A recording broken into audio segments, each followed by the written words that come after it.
Olá! Na aula de hoje vamos falar de modelagem funcional usando o método essencial. O modelo funcional é um modelo que define o que o sistema deve fazer, ou seja, as funções que deve realizar para atender seus usuários. Ele não fala em como essas funções são implementadas.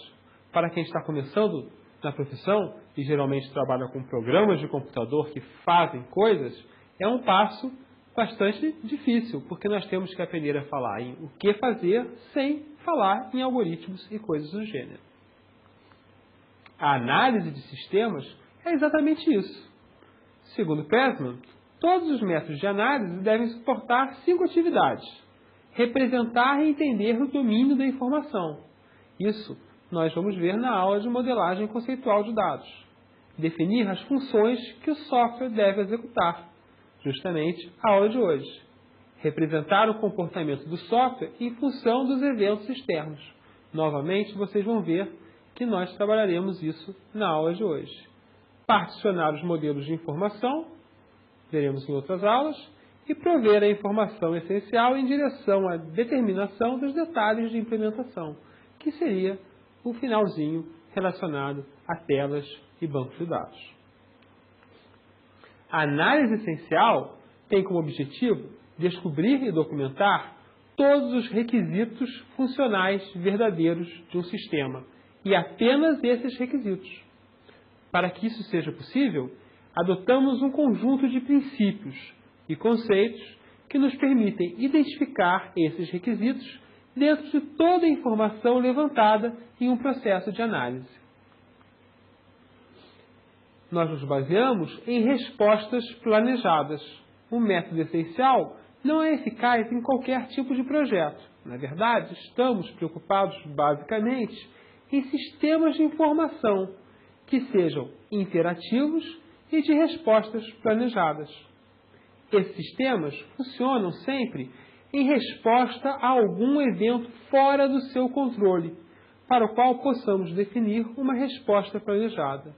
Apesar de estar fora do nosso controle o seu acontecimento, nós podemos prever que este evento vai ocorrer.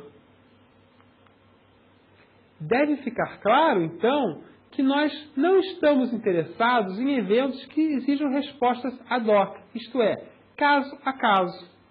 Nós temos um exemplo clássico, que é o vendedor de passagens de avião. Podemos fazer um sistema capaz de responder às perguntas típicas, como: qual o preço da passagem para São Paulo? Ou quando sai o próximo voo para Brasília? Porém, não podemos considerar, com esse método, um sistema que responda a absolutamente todas as perguntas que o ser humano poderia responder, como: qual foi o resultado do último jogo do América?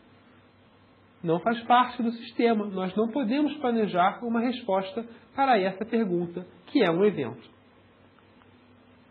Os nossos princípios da modelagem essencial serão os nossos guias no processo de análise. O que acontece nesse processo é que temos vários caminhos a tomar e, às vezes, opções de modelagem. Na modelagem estruturada tradicional, temos apenas recomendações vagas que nos auxiliam a escolher esse caminho. Na modelagem essencial, temos princípios específicos que nos orientam a que alternativa escolher. Os princípios da análise essencial são o orçamento para a complexidade, a neutralidade tecnológica, a tecnologia interna perfeita e o modelo essencial mínimo. A esses 4 princípios, nós vamos adicionar mais um princípio, que nós chamamos de princípio da ausência de surpresa, por acreditarmos que é plenamente condizente com os princípios essenciais. O que significa orçar a complexidade? Significa que devemos modelar um sistema que possamos compreender. Para isso, devemos manipular a complexidade do sistema de forma a manter tanto o todo como cada uma de suas partes em um nível de complexidade compatível com a inteligência humana. Para isso, utilizamos técnicas de divisão, particionamento do sistema, e o controle das características que aumentam a complexidade do modelo. Entre elas, controlamos o número de componentes de cada parte do modelo. Controlamos a complexidade interna de cada parte do modelo. Controlamos a complexidade da interface entre os componentes. A manutenção dos nomes que utilizamos, que devem ser bastante claros, de maneira a facilitar a compreensão, e a qualidade da representação do nosso modelo. Uma das técnicas mais importantes é lembrar que a mente humana tem, em média, a capacidade de lembrar de 7 estruturas. Na verdade, é um número mágico 7 mais ou menos 2. De 5 a 9 coisas, de 5 a 9 estrutura. Isso foi feita uma pesquisa na área de psicologia que determinou que o ser humano médio tem a capacidade de se concentrar em 7 elementos, com uma variação com desvio padrão de 2, aproximadamente 2. A complexidade total é a função da complexidade de cada parte e da complexidade do todo. Muitas vezes, alterar uma especificação tira a complexidade de uma parte e leva para outra, diminuindo a complexidade global do sistema. Não há uma conservação da complexidade. Essa transferência pode realmente diminuir a complexidade total. O segundo princípio é a neutralidade tecnológica. Este é um dos mais importantes. Ele exige que o modelo essencial não inclua em nenhuma de suas partes indícios da tecnologia de implementação. Essa exigência, apesar de importante, é das mais quebradas pelos analistas. Por quê? Porque normalmente nós conhecemos a tecnologia em que vamos implementar o sistema. E aí chamamos para a fase de análise ações, decisões que só deveriam ser tomadas na fase de projeto. É importante manter essa neutralidade não só para permitir uma análise mais objetiva do verdadeiro problema do usuário, mas também para aumentar a durabilidade dessa análise. Alguns atores já criticaram a neutralidade tecnológica ou simplesmente passam por cima dessa questão, colocando preocupações de tecnologia já nessa fase. Isso tem relação com a necessidade de assumir algumas premissas para obter soluções mais eficientes em casos específicos, como sistemas de tempo real. Mas nós estamos falando de sistemas de informação, então a neutralidade tecnológica é muito importante.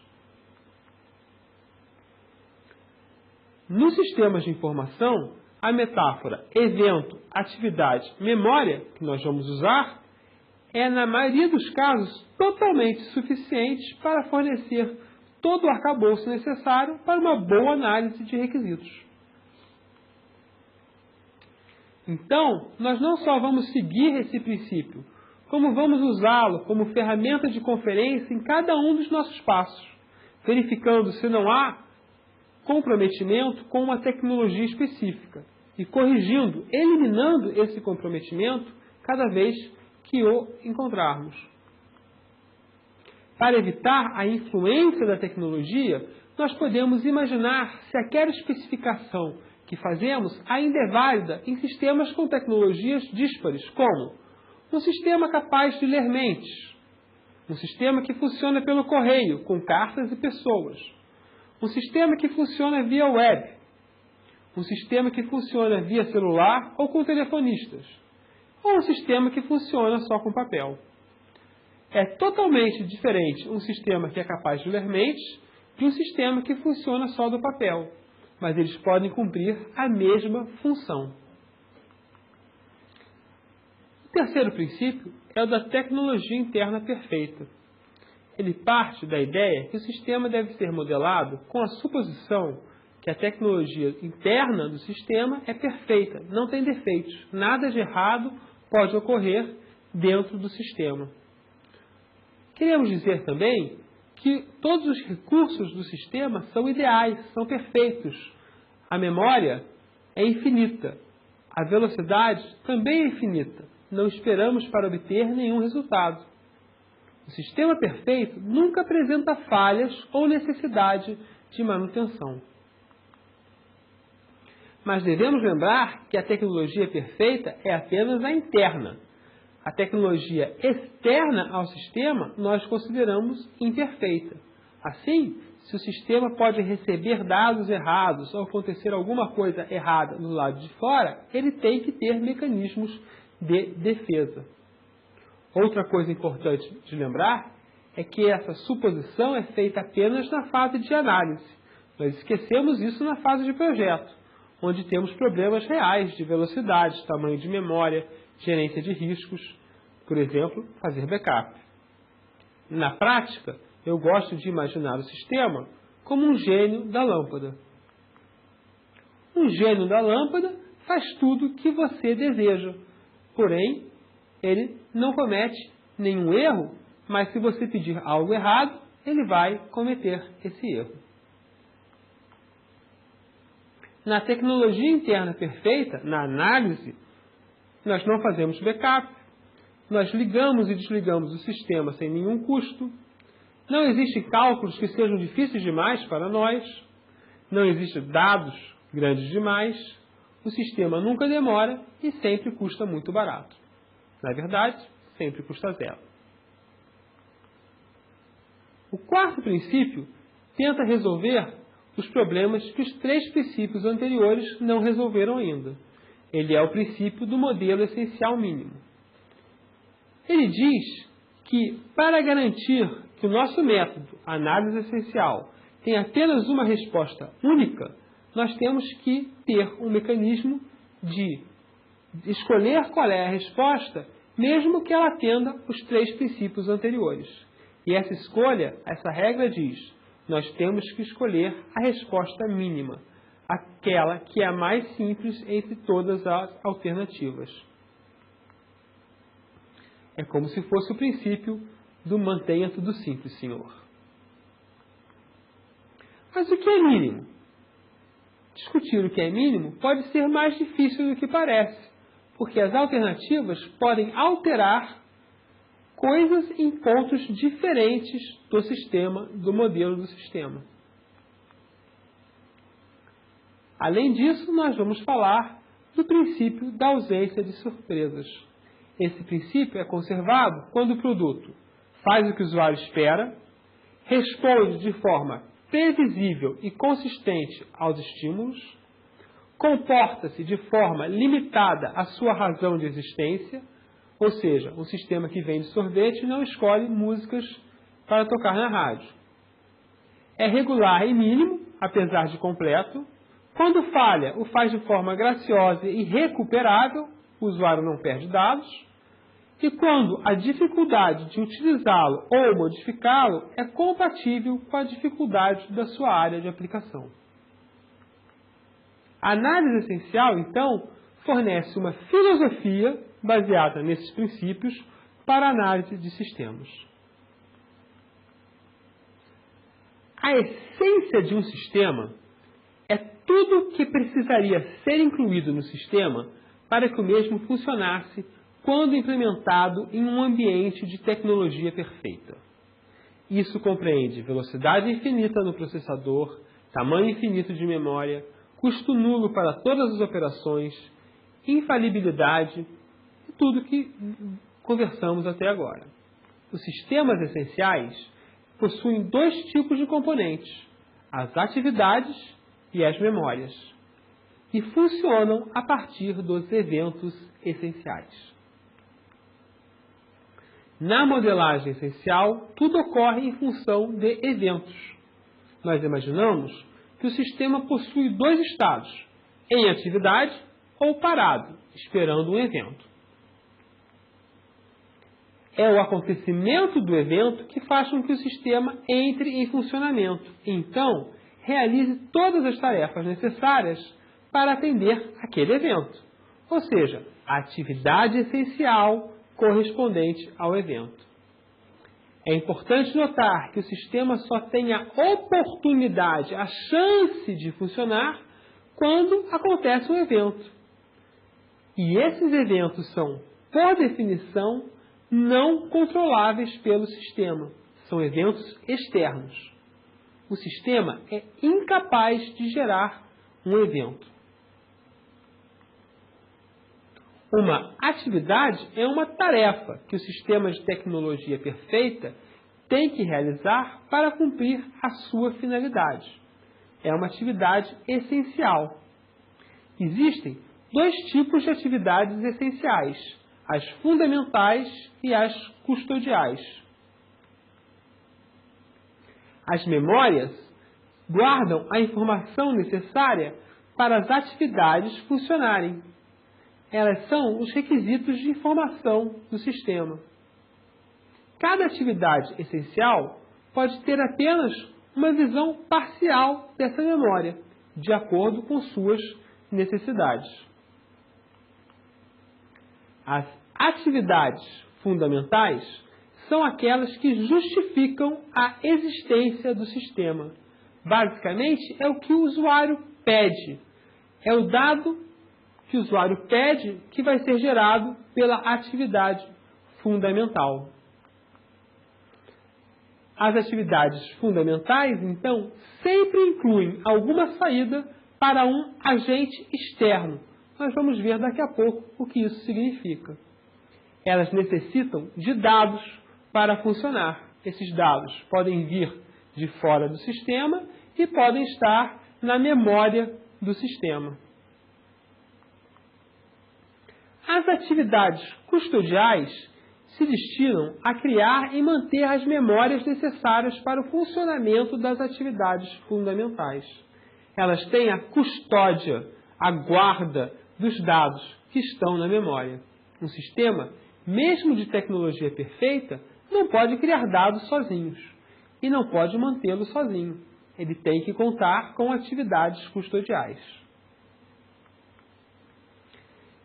Deve ficar bem claro que as atividades custodiais são essenciais aos sistemas, apesar de estarem apenas, ou não poderíamos nem dizer apenas, completando a funcionalidade do sistema para que as atividades fundamentais possam funcionar.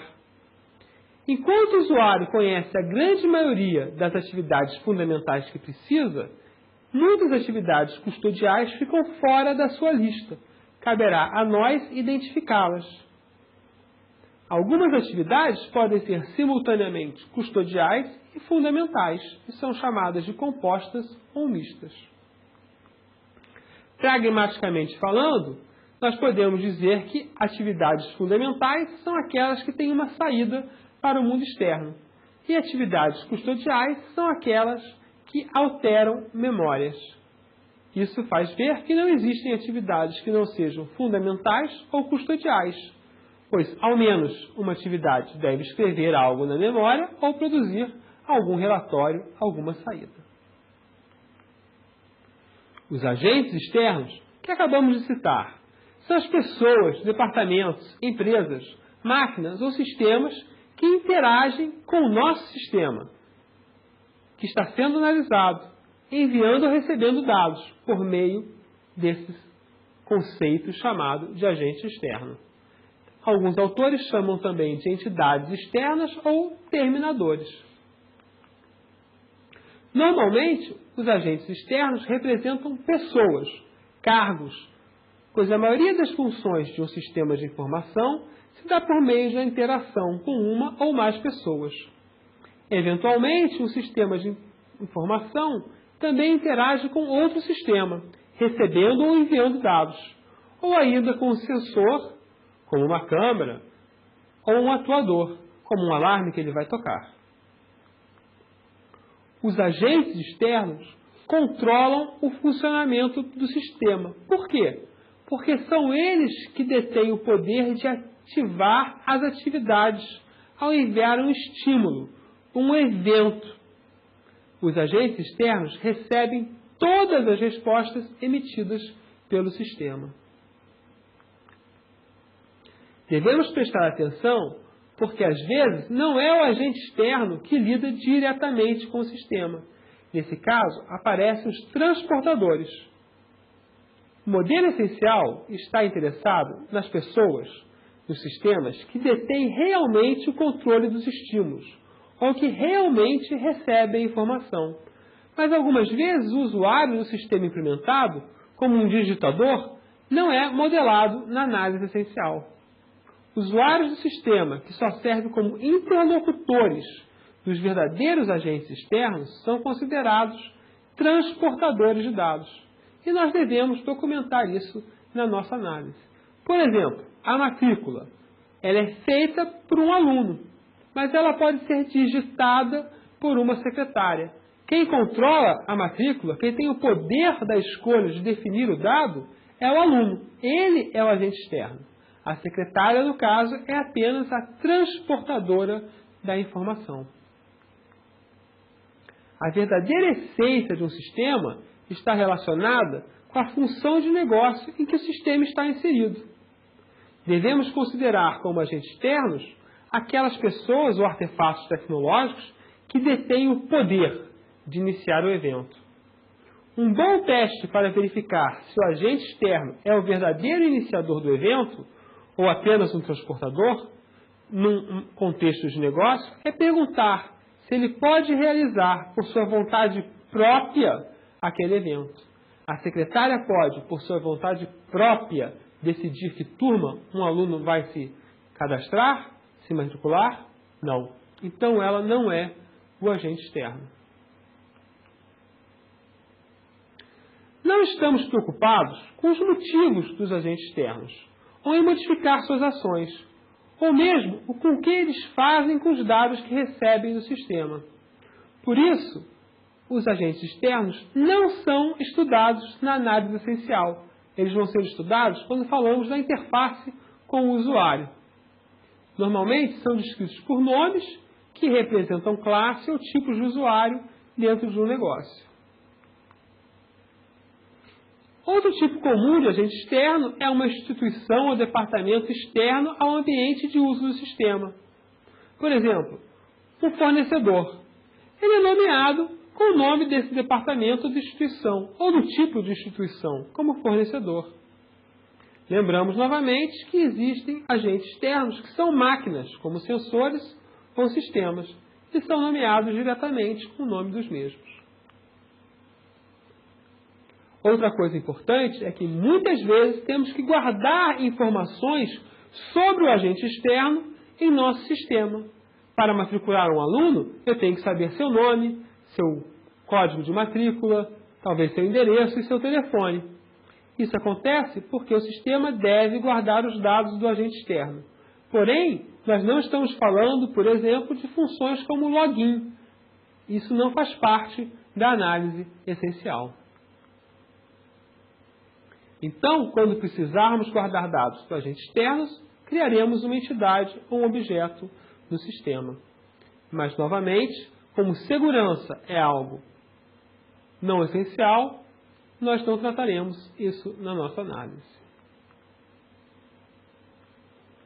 Cada atividade é iniciada com um único evento, que define um estímulo, um dado ou um comando que flui do agente externo para o sistema e compreende todo o conjunto de ações efetuado pelo sistema para executar a atividade, ou seja, a resposta planejada.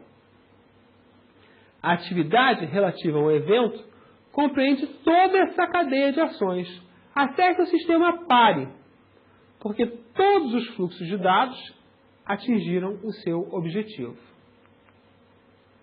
Como apenas um evento inicia a atividade, então apenas um agente externo pode enviar informações para uma atividade. Esta é uma regra importante de mantermos na nossa análise essencial, apesar de alguns autores quebrarem. O evento funciona como um gatilho, disparando uma reação em cadeia, que para apenas porque é impossível realizar qualquer outra coisa, qualquer outra ação. Nessa reação em cadeia, não devemos nos preocupar com o modo como as ações ocorrem no sistema existente, na encarnação atual, pois elas podem sofrer interrupções espúrias, que dividem um evento entre vários processos. Então, o que temos é um sistema parado. Em algum momento, vai chegar um evento. Quando esse evento chega, o meu sistema começa a funcionar. E vai gerando saídas, até que ele para novamente. E fica, então, esperando outro evento acontecer. Muitas vezes, o iniciante na análise essencial imagina que será travado um diálogo com o usuário durante a atividade. Esse diálogo interno a uma atividade não existe na análise essencial. Lembre-se que ela serve para sistemas, por exemplo, feitos com carta, com leitura de mente.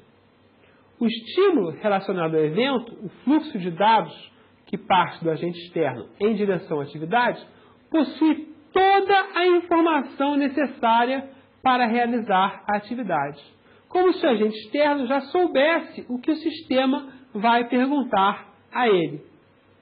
Claro que na implementação nós criaremos esse diálogo. Caso o diálogo seja realmente necessário para o funcionamento do sistema, então nós faremos 2 ou mais eventos e então suas respectivas atividades. Isso acontece porque uma atividade, por definição, não pode ficar esperando por uma entrada de dados. A regra que usamos é: se o sistema para, só pode voltar a funcionar com um evento. O mesmo raciocínio se aplica se falamos de vários agentes externos. Por exemplo, se eu peço algo para o sistema e o sistema tem que perguntar a outro sistema. Então, eu tenho que esperar, na análise, o evento do outro sistema responder para dar a resposta para mim. Segundo a análise essencial, não existem eventos internos aos sistemas. Não dizemos que um processo do sistema se inicia por causa de um evento causado por outro processo. A análise essencial parte do conceito que eventos iniciam atividades essenciais e que essas atividades são executadas até que todas as respostas necessárias sejam geradas. Essa é uma das regras mais importantes para nós mantermos, pois ela dividirá o nosso sistema em partes no mesmo nível de abstração. Então, como revisão, temos que os eventos acontecem fora do sistema, correspondem a um estímulo, dados ou controle, que cruza a fronteira do sistema de dentro para fora, e são vistos e descritos na perspectiva de um ser imaginário que habita o sistema. Assim, eles são descritos como sujeito, o agente externo que inicia, como em o aluno solicita matrícula, ou o aluno solicita matrícula. As atividades essenciais não se comunicam diretamente, isto é, não se comunicam por fluxos de dados, por eventos, por estímulos. Elas sempre se comunicam usando uma memória como repositório intermediário da informação. Vamos ver então quais são os tipos desses eventos. Um evento pode ser de 2 tipos. Um evento externo, quando parte do ambiente para o sistema, um comando ou um pedido do usuário, por exemplo. E um evento temporal, quando é provocado por uma mudança no tempo, como um alarme de relógio ou uma data de calendário. Um evento temporal pode ser relativo, quando é definido em função de um prazo que decorre. Por exemplo, 30 dias depois da matrícula. Ou pode ser absoluto, quando ocorre em função do calendário. Por exemplo, no primeiro dia do mês. Um evento temporal ocorre porque o sistema tem um contrato, uma regra, para entregar a informação a um agente em um momento específico. Os eventos externos podem ser agendados ou não agendados. Um evento externo é agendado quando sabemos que ele vai acontecer em um instante ou num período de tempo. Ou seja, ele tem um limite de tempo para acontecer. Um evento é não agendado quando não podemos determinar o momento ou limite para o seu acontecimento, mas sabemos que ele vai acontecer. Ele também pode ser chamado de esperado ou não esperado, mas isso pode causar alguma confusão, porque o sistema, na verdade, espera que os dois tipos de evento ocorram, mas um foi agendado e o outro não. Quando um evento agendado não ocorre, o sistema muitas vezes tem que fazer alguma coisa. E para isso, nós inventamos os não eventos. São eventos que acontecem quando um evento agendado não ocorre. O nome não é muito bom, mas é o nome que se usa no dia a dia. Um evento esperado ou agendado pode necessitar de vários não eventos, que ocorrem normalmente em prazos distintos. Por exemplo, se temos um evento agendado, o cliente paga a conta até o dia 30 do mês.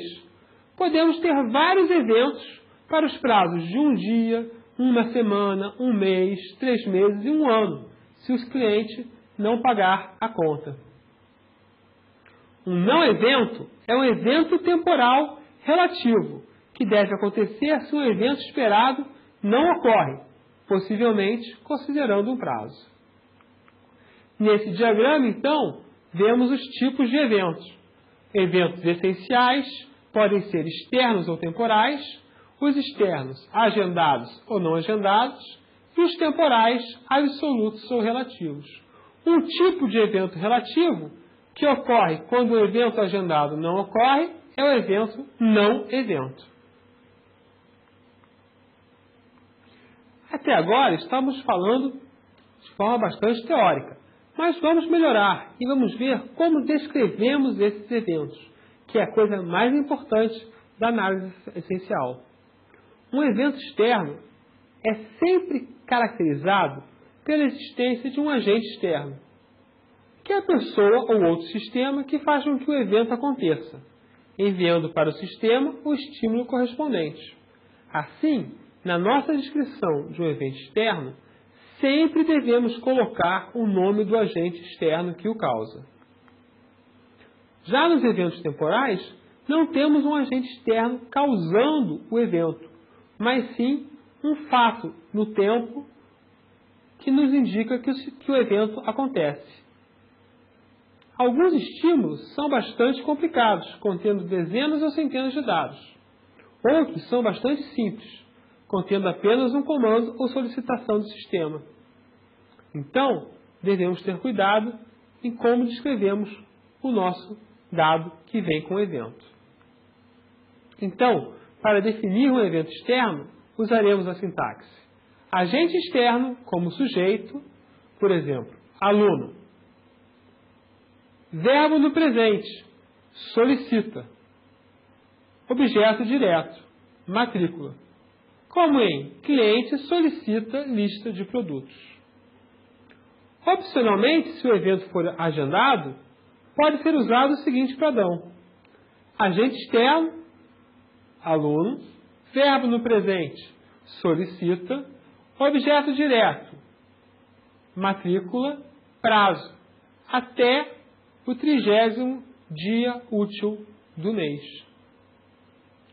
Onde prazo pode ser absoluto ou relativo a outro evento, ou resposta de evento, como em fornecedor envia produtos pedidos até 30 dias depois do pedido.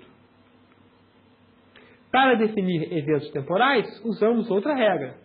A condição temporal é hora, é dia de, verbo no infinitivo, objeto. Ou simplesmente condição temporal, verbo no infinitivo, objeto.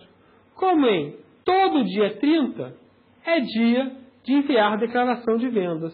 Ou dia 30, enviar declaração de vendas. Para um não evento, complica um pouco mais, porque temos que dizer o que não aconteceu, a condição de não acontecimento de um sistema. Depois um prazo, um verbo no infinitivo e o objeto. Como em fornecedor não enviou produtos pedidos. Depois de 30 dias do pedido, avisar comprador. O objeto da oração é normalmente um objeto direto que, de alguma forma, representa uma informação tratada pelo sistema. Possivelmente, um objeto indireto indicando para quem ou para onde a informação é enviada. Temos vários exemplos. Cliente envia pedido de compra. Fornecedor entrega a mercadoria. Fornecedor entrega a mercadoria até 10 dias depois do pedido. Estou agendando o evento. Vendedor solicita a mercadoria. Filial envia vendas diárias. Cliente aluga fita. Todos eventos externos, um deles agendado. Ao final do mês, imprimir folha de pagamento. Evento temporal, absoluto. Ao fim do dia, imprimir resumo de vendas. Novamente, evento temporal absoluto. Gerente solicita relatório de produção. Evento externo, não agendado. Caso o cliente não pague a conta, 20 dias depois, invocar departamento jurídico. Não evento. Caso o aluno não apresente o boletim assinado, 10 dias depois, enviar aviso aos pais. Outro não evento. Também podemos prestar atenção para não escrever eventos de forma errada. Por exemplo, enviar pedido. Não tem um agente externo ou a indicação de tempo. Então não sei quando fazer. Gerente imprime relatório. O gerente não imprime nada. Quem imprime é a impressora. Quem imprime é o sistema. O gerente solicita a impressão. Além disso, que relatório o gerente quer? O termo é muito vago. Então, o que nós vemos é que é possível descrever os eventos de maneiras diferentes, de acordo com a sua classificação. E pode ser útil fazer essa classificação para garantir que os eventos estão bem descritos. Por exemplo, para um evento externo, eu quero saber se ele é esperado ou agendado, se é não agendado, se é uma solicitação e se possui dados. Se ele for agendado, eu vou querer saber se ele possui não evento correspondente. Para os eventos temporais, eu vou perguntar se eles só ocorrem dessa forma. Muitas vezes, um evento temporal também pode ocorrer porque alguém pede que ele ocorra. São realmente temporais ou podem ser gerados antes? Ou seja, são uma saída do sistema. São relativos? São relativos ao evento original? Esse evento original existe sempre? São perguntas que podemos fazer. Então, temos a opção de fazer uma tabela de classificação dos eventos. Se você não consegue classificar um evento, alguma coisa está errada, porque eles devem ser simples de classificar. A tabela pode ter essa aparência e é bem rápida de ser feita. Onde nós encontramos os eventos? Os principais eventos são pedidos feitos ao sistema. Eles normalmente podem ser encontrados em formulários, memorandos, documentos que chegam e observando o atendimento que os usuários do sistema prestam. Relatórios podem ser gerados por algum evento, mas raramente são um evento. O pedido do relatório é um evento. Ou seja, o relatório é uma resposta. Todo evento externo esperado deve precisar de uma resposta, de alguma maneira, e pode precisar de mais não eventos. No mundo real, encontramos ainda outras características que indicam novos eventos. Por exemplo, tudo que pode ser pedido, normalmente pode ser também cancelado. O que é enviado pode retornar, exigindo uma ação específica. Documentos gerados podem ser perdidos e pode ser necessário enviar uma segunda via. Fiscais do INSS, do ICMS, do trabalho, podem aparecer e solicitar relatórios, que podem ser obrigatórios legalmente em um sistema. Processos que ocorrem em uma ordem podem ser acelerados para atender um cliente preferencial. Ou pagamentos podem ser feitos com valor errado, para menos ou para mais, exigindo a emissão de novas cobranças ou de créditos para o usuário. Uma coisa que podemos fazer para simplificar os nossos eventos é não usar os termos incluir, eliminar e alterar. Por exemplo, se um proprietário quer incluir para trabalhar com um produto na nossa base, nós precisaríamos de 3 eventos. O proprietário cadastra produto, o proprietário altera produto e o proprietário apaga produto. Seria melhor usar um evento só, como o proprietário mantém produtos. Isso pode ser feito atualmente. Não é precisamente o método, mas é uma simplificação que facilita a nossa vida. Então, quando a atividade for custodial, nós podemos simplificar a nossa descrição. Para cada evento, o sistema deve executar uma resposta. Essa resposta é representada pela atividade essencial correspondente ao evento e produz 2 tipos de resultados: alterações no estado do sistema, na memória do sistema, e emissão de informações para o ambiente, relatórios. Ou seja, altero dados ou reporto dados. Uma alteração no estado do sistema significa que uma ou mais memórias foram alteradas. Nisso incluímos a criação de registros, a mudança de valores dentro de registros e a eliminação de registros. Como emissão de informações, temos várias formas de relatórios, feedback para agentes externos e comandos para atuadores externos. Cada evento pode exigir uma ou mais respostas, obrigatórias ou opcionais, do sistema. O processamento de todas essas respostas é a atividade essencial. Algumas respostas são óbvias, dado o nome do evento. Por exemplo, gerente solicita relatório de vendas. A resposta é emitir relatório de vendas. É o próprio relatório de vendas. Porém, poderíamos, em um caso real, ter uma outra resposta. Por exemplo, se o gerente emitiu o relatório de vendas, então eu vou avisar ao diretor que esse relatório está pronto. Logo, após levantar a lista de eventos, é importante levantar a lista de respostas para cada evento. Apesar de não ser importante classificar cada resposta, é recomendável que o analista saiba se a resposta é opcional ou obrigatória. E caso seja opcional, estar preparado para fornecer mais tarde as regras de negócio que indicam a sua necessidade. É muito comum que o iniciante confunda respostas a um evento com um evento. Para isso, podemos usar uma tática de verificação. Perguntar por que esse evento, que na verdade deveria ser uma resposta, acontece. Se a resposta foi: este evento acontece porque o usuário X enviou um dado, ou porque se passaram X dias, estamos num bom caminho e provavelmente temos um evento. Porém, se respondemos com algo do tipo: este evento acontece porque o sistema, ou quando é verdade que estamos num mau caminho, provavelmente é um evento falso. É algo que é uma resposta a um evento verdadeiro do sistema, porque não existem eventos internos ao sistema.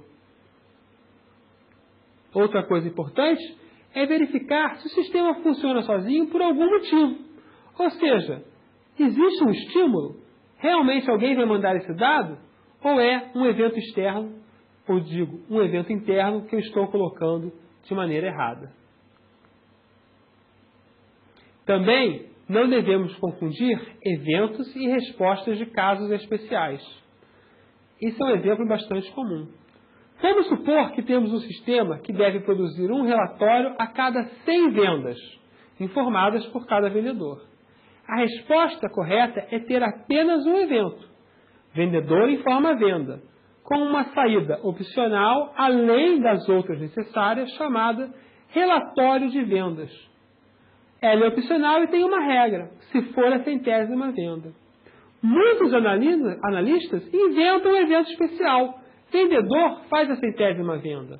Cabe ao sistema e não ao vendedor saber que foi a 100ª venda.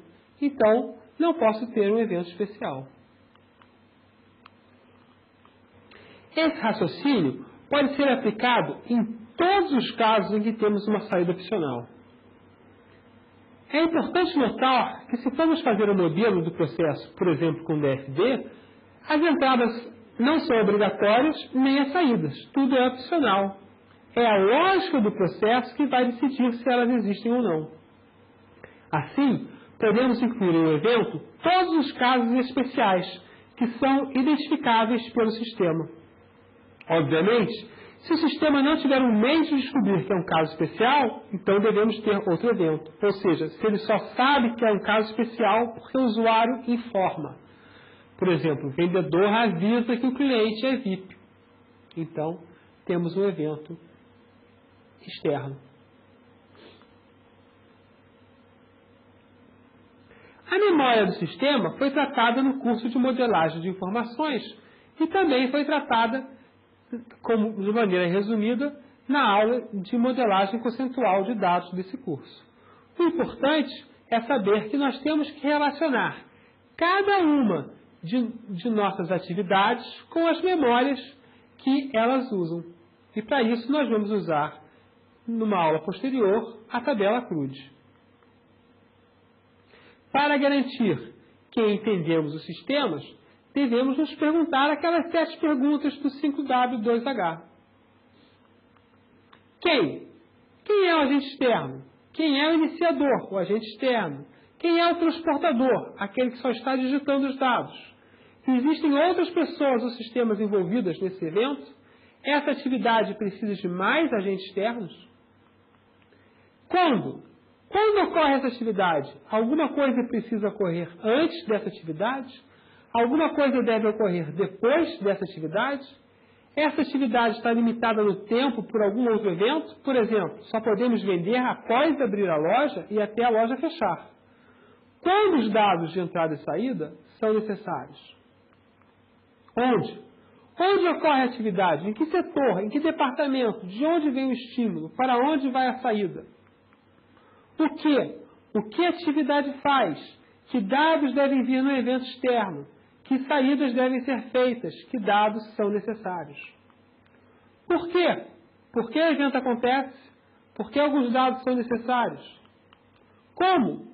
Como a atividade acontece detalhadamente? Como são as saídas e entradas? Ou seja, qual é o novo formato que eu tenho que imprimir? Quanto custa? Quanto custa implementar o evento? Quanto custa o evento para a empresa cliente? Quanto custa um erro na atividade que realiza o evento? O dicionário de eventos pode ter várias dessas informações e algumas são muito importantes.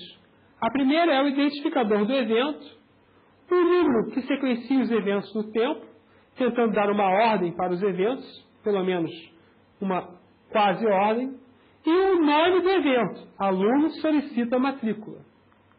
Depois disso, uma descrição mais longa, com o texto, e uma classificação do evento, externo, agendado ou não agendado, temporal, relativo absoluto, no evento. Quem é o iniciador, o verdadeiro agente externo, quem é, se existe, o transportador, os dados que vêm no estímulo, a descrição da atividade, o que deve ser feito nesse processo, em português estruturado, por exemplo, ou em algum outro método que você deseje, e a informação emitida na atividade. O efeito da atividade no sistema, ou seja, que dados são alterados na memória. E o tempo, ou seja, se tem limite de tempo nesse evento. E a lista de entidades utilizadas. Por exemplo, um sistema que poderia ser utilizado está representado nessa tela. Este foi o fim da aula teórica sobre modelagem funcional essencial. A aula de exercício é muito importante, pois vamos ver alguns exemplos de sistemas e seus eventos essenciais, onde tudo ficará bem mais claro.